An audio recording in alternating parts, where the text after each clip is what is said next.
Hey guys, welcome back to my channel. I know it's been a while since I've posted. Sorry for that.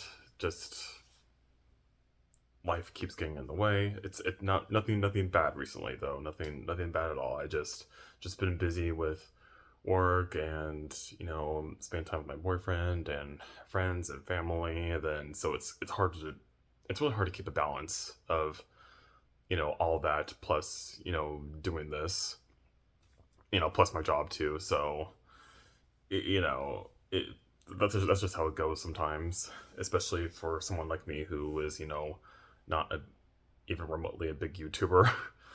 So, yeah, but anyways, I'm back. I can't guarantee that I'll be posting, frequently. I know I said in one of the previous videos I'll be posting more often, and unfortunately that hasn't really come true, so I'm just letting you know right now. I can't guarantee that I'll be posting frequently, but I won't be gone,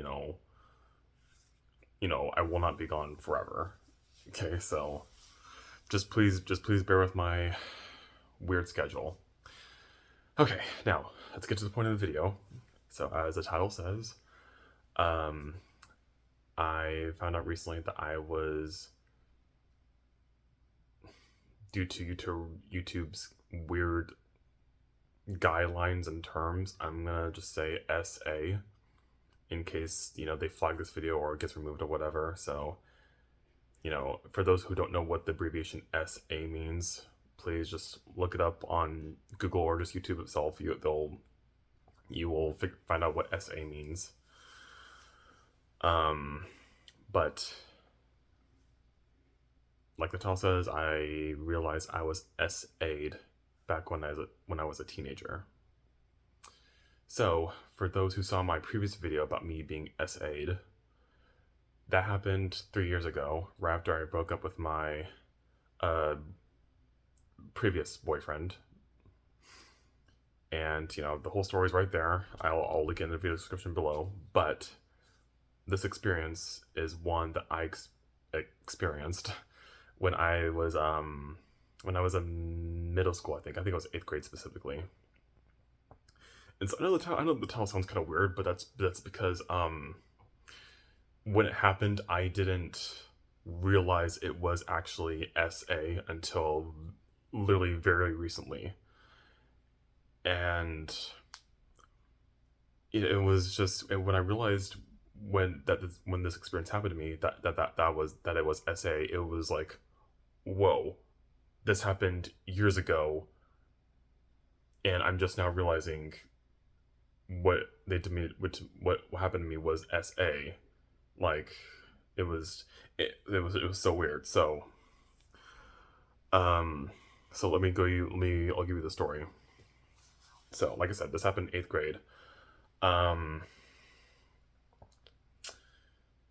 so yes, this is this is pretty awkward to talk about, but I'm really want to get the story out there in case people, especially guys, go through something similar. In 8th grade, I was groped in the rear multiple times by 3 girls. Um, I was groped um, by a different. So yeah, so there was 3 girls. The 2 times I was groped was by the 2 pairs of girls who were best friends with each other. And then the other time I was groped, it was from a girl who was a grade below me. She had no relation to the other 2 girls who were best friends. It just happened that it was just coincidence that I happened to be groped by a girl who was, you know, not, didn't have any relation to them. So, the first incident, I can't remember who did it first, but or which groping incident happened first, but I think it was when I was on the track. We were doing, the mile walk.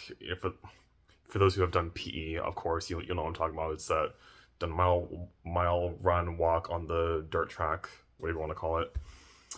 And then so the 7th grade class just joined us because it was like it was our middle school had like a joint 7th grade 8th grade PE class. So I was walking by myself on the mile track. This girl who's like um pretty much my size. Like, so when I was like 13, I was bigger and taller than the other kids. This girl was like almost the same build as me. So so she walks up behind me and she grabs my rear. Like, it surprises the hell out of me because I'm just like, what the frick is that? I turn around, this girl, like I pretty much said, just grabs my butt and laughs at me, and the people that she was hanging with, like a few feet behind her, they were laughing too. And I can't remember if the girl like said anything, upon me realizing that she groped me, but I was just like, I kind of laughed it off too. I was like, oh yeah, real funny. Yeah, that's please stay away from me. So I kind of ran forward and tried to keep laughing it off. And I remember my friend Jasmine, who saw me visibly freaked out. She was like, "You okay, Cameron? You seem pretty freaked out there." And I was like, "Oh yeah, they're just the kids behind me are just being dumb or whatever." And but of course, deep down, I really didn't like that because I was being touched inappropriately in a place where no one should be touching me. Uh, doesn't matter if you're a guy or a girl. That was absolutely inappropriate.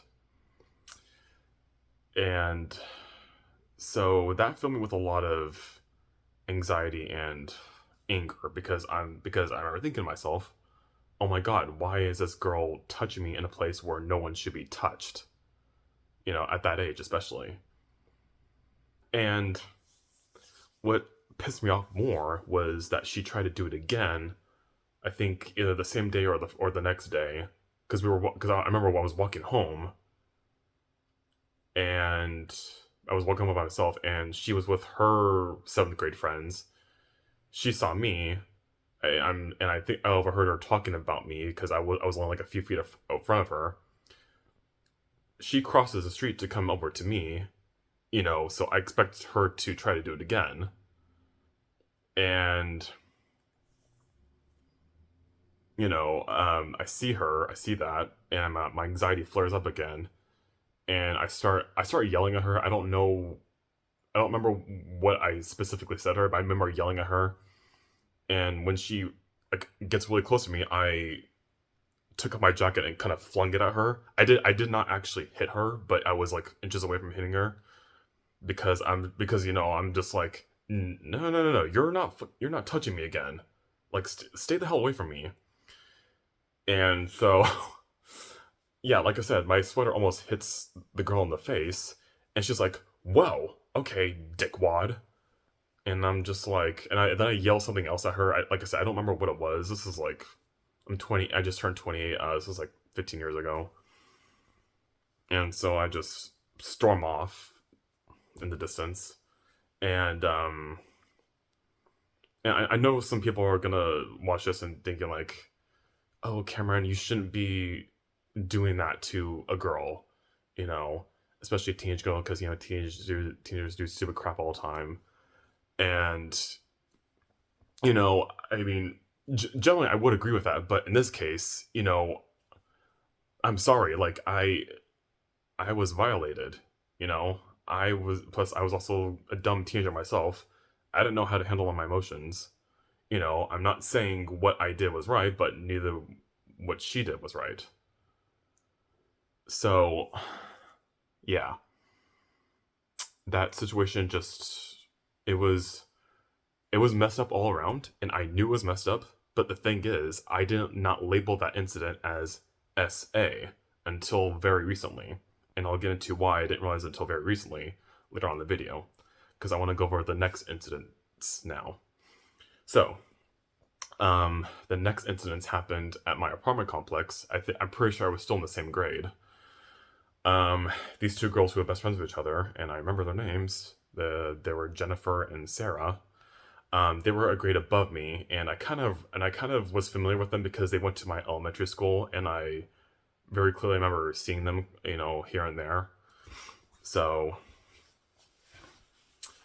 they lived at my apartment complex, and one day I just ran into them, and I think they approached me. I can't remember specifically how it happened, but I remember it was I either ran to them or they ran over to me.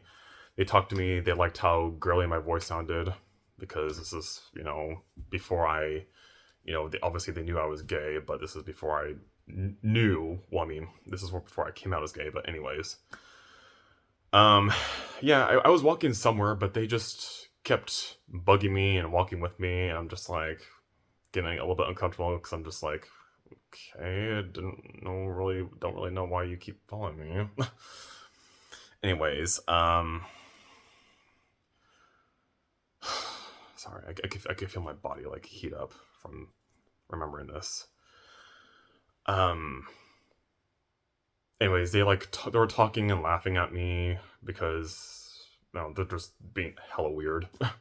And then, I totally unexpectedly, they both started to grope me in the rear, not in the front. And I'm just like, I'm sorry, did you just do that? And they, after that happened, they laughed it off, and they do it again, and I'm just like, okay, is it this? You're laughing, but I'm not laughing. I don't think this is funny. And I can't remember how I reacted during that situation. I think I was trying to laugh it off with them too, or just trying to kind of just was like trying to go faster away from them. But it just, that incident, and then with those two, it happened again like some weeks later.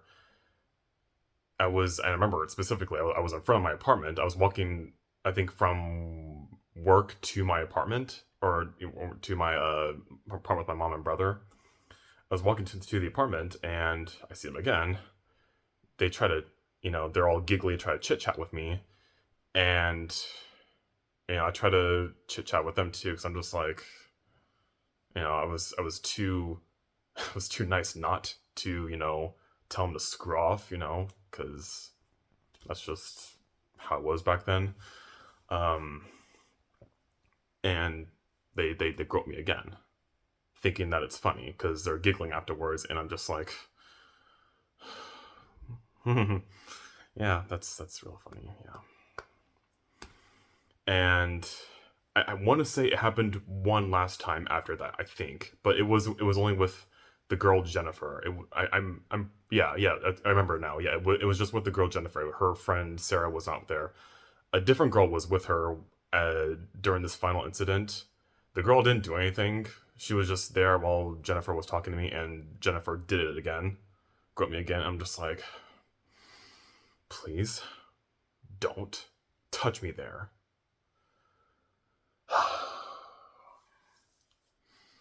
So, those incidents filled me with so much rage because, as I said previously, I did not consent to be touched there. I did not want to be touched there, and they touched me there, acting like it was a joke. And I never told anybody about this incident until very recently with my therapist. Like, I literally no one. I didn't even tell when these incidents happened. I didn't even tell the therapist I was seeing at the time when I was 13. So I kept that bottled in for years, and so many days, weeks, maybe months in a row, I would, ruminate about the situation, and I would fantasize, telling them off constantly. Because I kept thinking to myself, oh, I should have said this, or I should have done that, I should have slapped their hand away, I should have told them off, whatever. I would keep thinking about that constantly, but I would always keep it bottled in, and because I was ruminating about that constantly and going over the what if scenarios, it filled me with so much anxiety and rage because I kept thinking to myself, how dare someone touch me like that, and how dare they laugh about it. Yeah, I can feel myself getting really heated up now, but hey, it's understandable. That's not right. So, the reason why I didn't say anything to anyone was because I didn't think I was going to be taken seriously. Because in my mind, I figured, oh, it was a girl that did that to me, a guy. They're not gonna take, no one's gonna take that seriously. And I didn't even think about telling my own family because I was embarrassed and I didn't know if they were going to take it seriously either. So it was so what made me realize that what happened to me was SA because, sorry, excuse me. For those who don't know or realize, groping is a form of SA. Like, it does not matter how you try to spin it, and whether it's a guy or girl that happens to, it is SA. Because I feel like when people think of SA, they think of, penetration, you know, that kind of SA. But no, it goes, it's much more than just that. So, I was watching a show on Netflix called The Glory. It's a Korean show. It's a show about a woman who tries to get revenge on her high school bullies. There was like a scene in one of the early episodes that um where the main character gets touched for you already know what I mean. And for whatever reason, my mind just flashed back to when I was touched as well, similar to her. And I don't know why, after all these years later, why I flashed back upon that and realized what had happened to me was SA.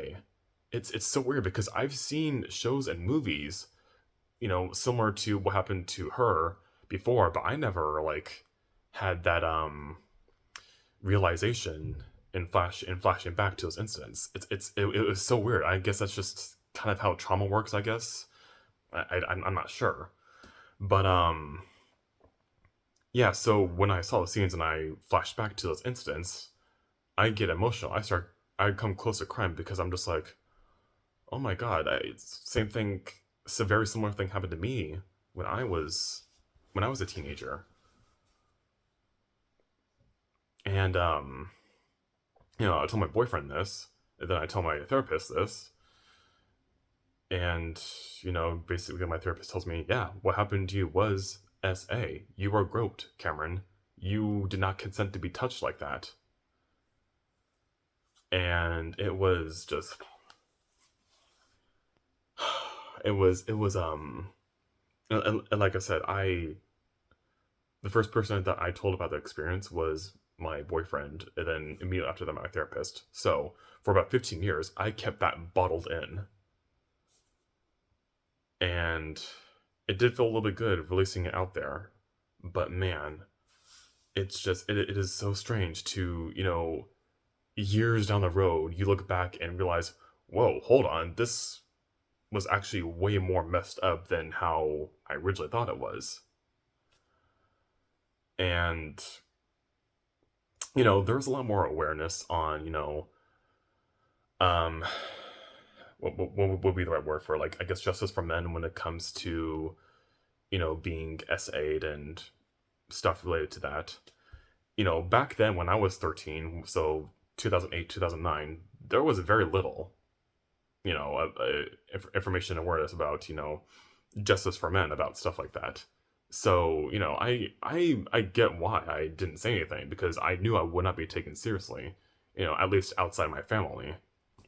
Maybe my family would have understood, but like I said, I was just, hello, I was 13 at the time. I'm not gonna be rational about it. So, flash forward to now, and I look back and I'm just like, wow, I cannot believe that. So what happened to me 3 years ago, that was not the first time I was SA'd, actually. I was SA'd when I was in middle school. And,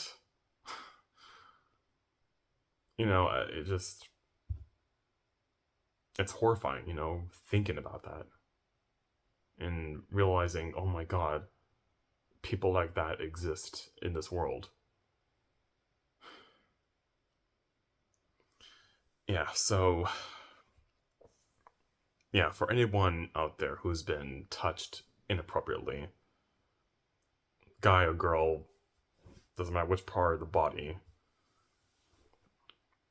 you know, please go to please go to someone about it. Don't keep it. Do not keep it bottled in. Okay, do not do what I did, because I think me bottling in that trauma, I really think it contributed to how,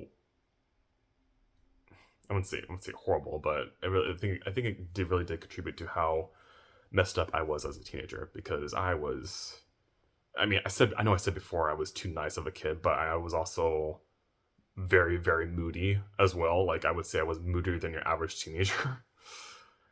and and I definitely think that played a part in it, because like I said, I kept it bottled in. And when you keep stuff like that bottled in, that kind of pain is going to manifest itself outward, and you're going to, and you're not going to act, or you're not going to behave in the most rational way towards the people around you. So, yeah, that is my story right there about how I said when I was younger. And, when I was speaking to my therapist about this, he told me, Cameron, for all the crap that you went through, it's a, you could have easily gone down a darker path and, you know, be I forget the exact words he used, but like, be the total opposite of who I am today, which, who I am today is I consider myself very kind and giving person. I could have, with all the crap that I went through, and not just essay, there's other stuff that would be, too long to go over in one video, but yeah, I could have really gone down a much darker path with all that the crap that I've been through, but I didn't, because I'm gonna advocate for myself a little bit here, but I have the willpower to made it through that all by myself. So yeah, I just hope this video gets out there to anyone who went through what I went through. Please, if you really feel like something that similar that happened to you is really affecting you, please, at the very least, tell someone. Okay, it is better to tell someone than to keep it all inside. Okay, and yeah, that is my story. Thank you guys so much for watching. Yeah, and I will see you in the next video whenever I decide to upload. All right, take care, guys. Bye bye.